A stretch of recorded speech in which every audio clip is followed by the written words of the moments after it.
જકાતનાકા પાસે ટ્રકે કાબુ ગુમાવ્યો, પાર્ક કરેલી મોટરસાયકલ અને પીજીવીસીએલના વીજ પોલને થયું નુકસાન.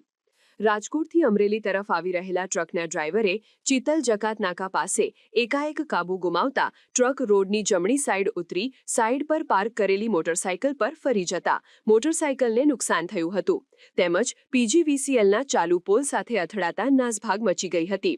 પોલ તૂટી જતા તાત્કાલિક ધોરણે વીજ પ્રવાહ બંધ કરવામાં આવ્યો, જેથી ન કરે નારાયણને મોટી દુર્ઘટના બને. વીજ પ્રવાહ બંધ કરાવી અઘટિત ઘટના બનતી રોકવાનો પ્રયાસ કરવામાં આવ્યો. કોઈ જાનહાનિ થયેલ નથી. બનાવ સ્થળ પર તાત્કાલિક પોલીસ પ્રશાસન ટીમ આવી પહોંચી હતી અને પૂરી તકેદારી રાખવામાં આવેલ હતી.